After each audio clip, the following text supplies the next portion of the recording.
The movie kicks off with the mighty beings known as Celestials created the sun and other forms of life, and the universe was at pace. But one day, an unnatural species of predator called Deviants emerges from deep space and begin to destroy everything in their path. The leader of the Celestials, 𝐂𝐫𝐬𝐴𝐻, brings an immortal group of superhumans known as the Eternals from the planet Olympia and sends them on their ship called the Domo to Earth. In Mesopotamia in 5000 BC, a group of humans are fishing when suddenly they are attacked by deviants coming out of the sea. At that moment the Eternals arrive to defend them with their powers. 𝐂𝐽𝐴𝐻 uses his I-beams and flies to fight the beasts, while 𝐂𝐞𝐥𝐻 uses her super speed to move the humans out of the way. 𝐂𝐞𝐥 shoots energy blasts to attack from afar, while 𝐂𝐞𝐥 and 𝐂𝐫𝐽 summon energy weapons to fight hand-to-hand. Sprite provides support with her illusions, and Phastos also supports through his advanced inventions. A fierce battle ensues, and thanks to the Eternals' excellent teamwork, soon the Deviants are defeated, and team leader 𝐂𝐽𝐴𝐻 heals any injuries they got in battle. The humans are scared of them and try to attack,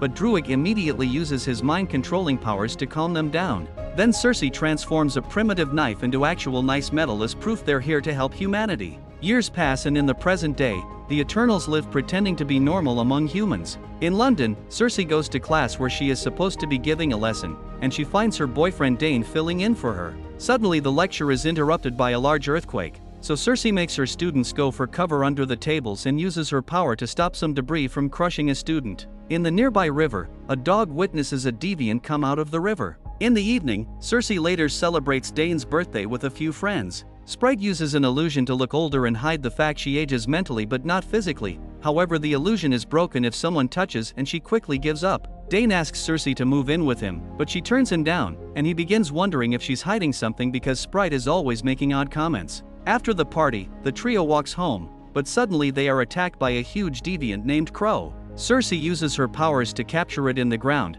but Crow soon breaks up and runs to the streets. Sprite casts an illusion that multiplies her and 𝐶𝐸 to confuse the monster, but Crow shocks them by being able to tell who the real ones are, which deviants could never do. When Crow is about to kill Sprite, 𝐂𝐽𝐴𝐻 shows up and saves her to then proceed to fight the deviant directly. Their battle causes a bus to get flipped, and 𝐶𝐸 rushes to transform into rose petals to avoid a crash. Crow shocks everyone again when it reveals it can heal its own wounds, but it's still clear that 𝐂𝐽𝐴𝐻 has the upper hand and escapes through the river. Afterward, 𝐶𝐸 tells Dane the truth about her identity, and he asks her why they never helped during humanity's greatest tragedies. 𝐶𝐸 explains that they were instructed to never interfere in the orders of mankind so as to not hinder their development as a society. After destroying the deviants, they were told to wait on Earth until it was time to go home. She also tells Dane that she and 𝐂𝐽𝐴𝐻 were together for centuries, but it didn't work out. She later goes back to her apartment to discuss the issue with Sprite and 𝐂𝐽𝐴𝐻, and after reaching the conclusion the earthquake and the deviant are connected,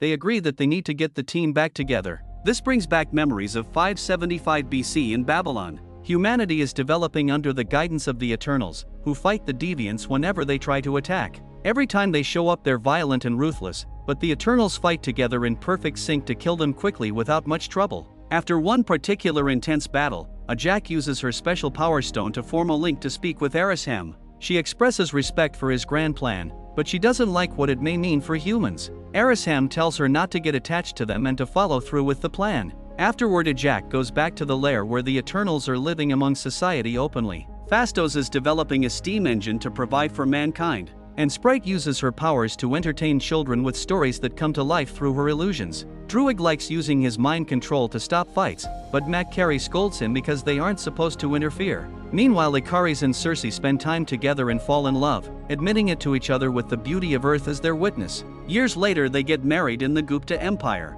Back in the present, 𝐶𝐸, Sprite, and 𝐂𝐽𝐴𝐻 travel to South Dakota to 𝐂𝐽𝐻's ranch, only to find her dead outside her home. Sprite cries and uses an illusion to remember her dearly, coming to the conclusion that Crow killed 𝐂𝐽𝐴𝐻 by absorbing her powers. That's why it could heal itself. When 𝐶𝐸 approaches the body to mourn, the stone in 𝐂𝐽𝐴𝐻's body that was bestowed to her by the Celestials comes out and attaches itself to 𝐶𝐸. This causes her to briefly catch a glimpse of 𝐂𝐴𝐻 saying it is almost time before she loses sight of him. Sprite points out that 𝐂𝐽𝐴𝐻 has chosen 𝐶𝐸 as her successor, but 𝐂𝐽𝐴𝐻 is worried it may be Mod 𝐻. This brings back another memory. In 1521 AD in Tenochtitlan, the group was fighting the last deviants left on the planet. Meanwhile, humans are at war, but 𝐂𝐽𝐴𝐻 doesn't let 𝐁𝐞𝐥 stop them. Suddenly 𝐂𝐞𝐥 begins feeling sick and says it's too late because soon everyone is going to die. Her eyes change and she begins attacking her friends, hurting a few of them thanks to the element of surprise. 𝐂𝐤𝐾 lets her hurt her in purpose to get close and use her powers on her mind, clearing it from this strange impulse reaction.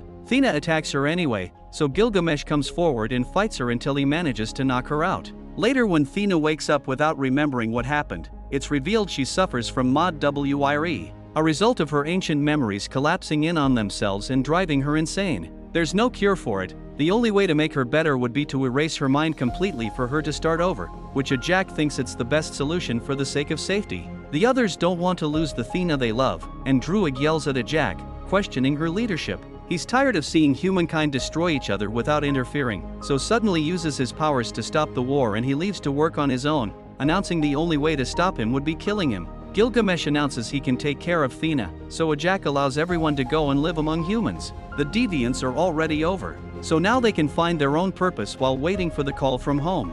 Back to the present, Circe, Sprite, and 𝐂𝐼𝐬𝐧𝑠 travel to Mumbai to find 𝐂𝐞𝐥, who is now a famous Bollywood superstar. His valet Karun knows his secret and has been working with him for decades. The trio tells 𝐂𝐞𝐥 what's going on, and at first he refuses to go, saying he likes this life. However, Karun convinces 𝐂𝐞𝐥 to go and be the hero everyone admires, and Karun even accepts to come along to record it all in a documentary style. They take 𝐂𝐞𝐥's private jet to Australia, where Sprite expresses annoyance at 𝐂𝐞𝐥 for abandoning her for the sake of fame, but 𝐂𝐞𝐥 explains he became an actor thanks to the inspiration gifted by Sprite's storytelling. In Australia, the team follows a trail of deviant bodies to find Athena and Gilgamesh in their private house in the countryside. Gilgamesh has become skilled at cooking and taking care of the house, and Athena spends her time making some ominous drawings. When she sees them arrive, she has another lapse and tries to attack them, saying everyone on the planet will soon die, but Gilgamesh stops her and Sprite clears her mind with an illusion that reminds her who she really is. Circe takes the time to look at Athena's drawings and feels bad because she can't reconnect with 𝐂𝐼𝐬𝐽,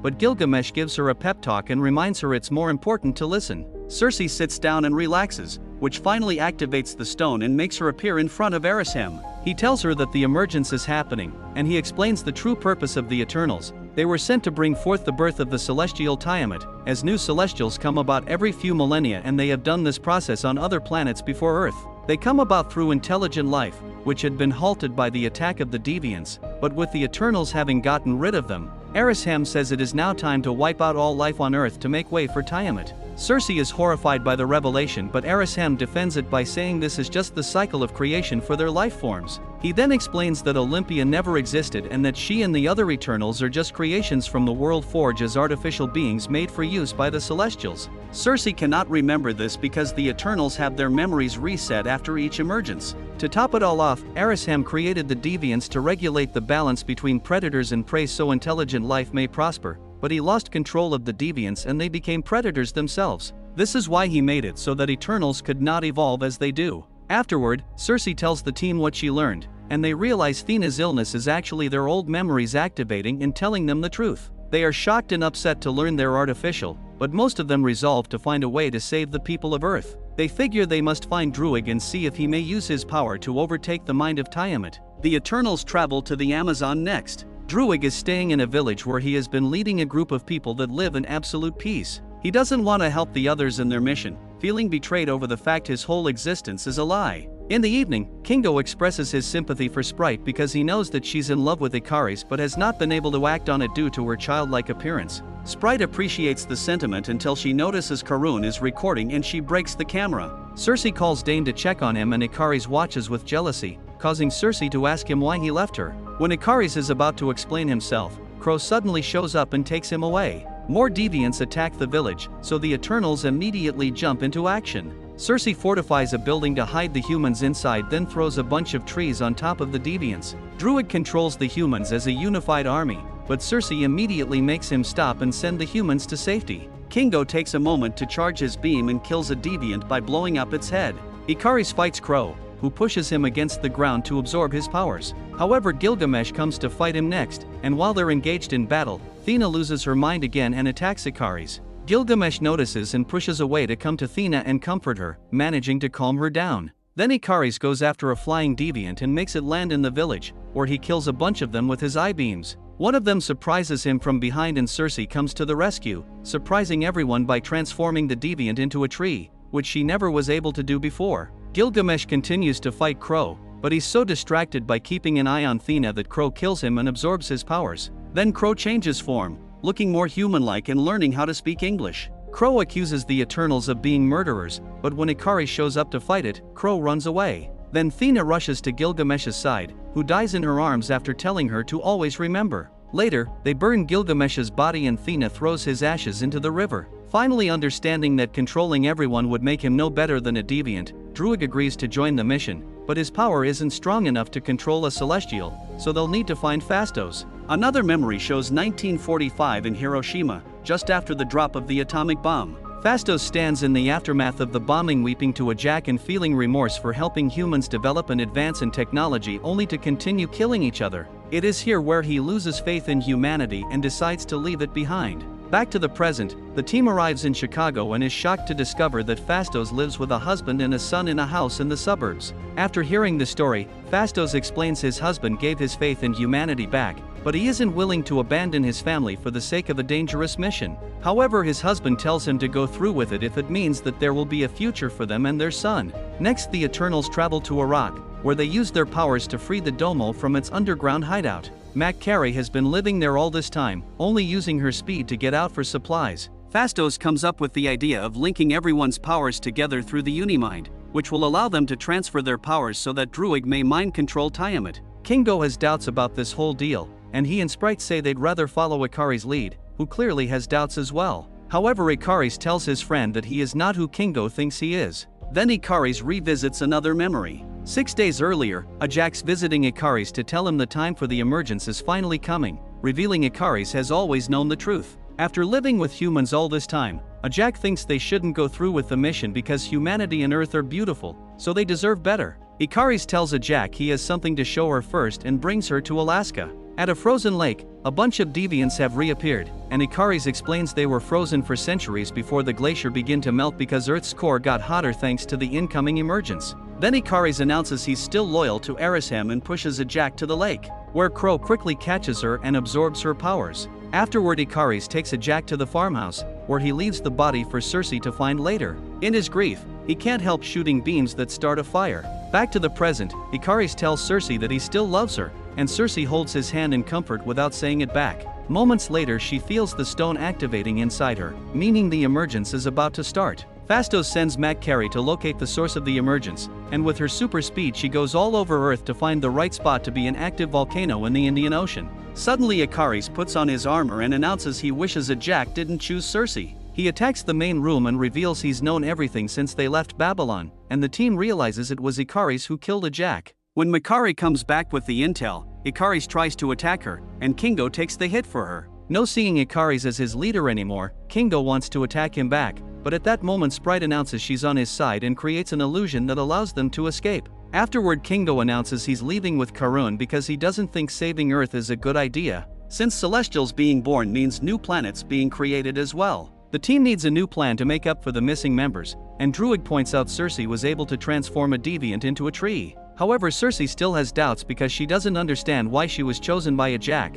so 𝐶𝐻 explains a leader protects their loved ones, and 𝐂𝐴𝐽𝐾 knew Cersei loved humanity since day one. Ready to fight, Cersei allows Phastos to take the special stone out of her body and use it to power the Unimind. The Eternals travel to the volcano and 𝐂𝐴𝐽𝐾 orders Sprite to protect the emergence while he breaks into the ship. 𝐶𝐻 begins fighting him to keep him distracted, giving time to the others to activate the Unimind, which deactivates the volcano. 𝐂𝐴𝐽𝐾 rushes to stop them, first grabbing Druig and killing him with his eye beams, then attacking the ship to make it crash. Furious, 𝐂𝐴𝐾 begins fighting 𝐂𝐴𝐽𝐾 fiercely while the volcano behind them erupts to start the emergence. Cersei runs up the volcano to see if she can do anything while 𝐶𝐻 and Gilgamesh join 𝐂𝐴𝐾 to fight 𝐂𝐴𝐽𝐾, but he's too powerful and they can't stop him even if they work together. At that moment, Chloé arrives and joins the fight too, concentrating on 𝐂𝐴𝐽𝐾. However, the others don't want it to become more powerful, so they attack it first. 𝐂𝐴𝐽𝐾 traps it in a dirt tornado and 𝐶𝐻 kicks him, sending him into a cave. 𝐂𝐴𝐽𝐾 uses the distraction to try to go after Cersei, but Phastos uses a special trap he invented to capture him and keep him on the ground. Inside the cave, 𝐂𝐝 uses Gilgamesh's voice to mess with 𝐶𝐻's mind, making her drop her guard. However, when it is about to absorb her powers, it accidentally quotes Gilgamesh's remember and 𝐶𝐻 wakes up to immediately kill it. At the top of the volcano, Cersei is shocked to find 𝐂𝐴𝐽𝐾, only to suddenly get stabbed.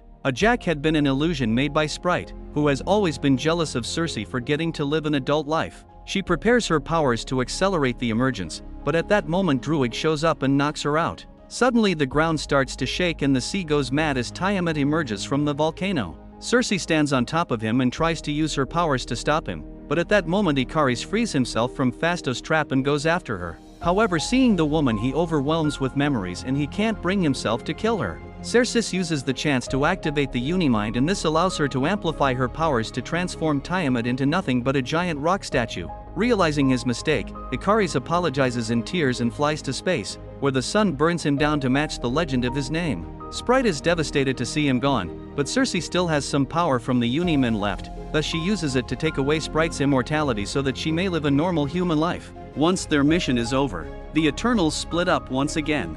Athena joins Makari and Druig on the Domo as they go look for other Eternals, while Phastos returns to his family, Sprite enlists in a boarding school, and Kingo returns to his movies. Cersei rejoins Dane, who accepts her for who she is. Suddenly, Arishem appears in the sky and summons Cersei, Kingo, and Phastos. He tells them that he knows they betrayed them, so he'll take them away for judgment. Thanks for watching. Don't forget to like and subscribe. See you in the next video.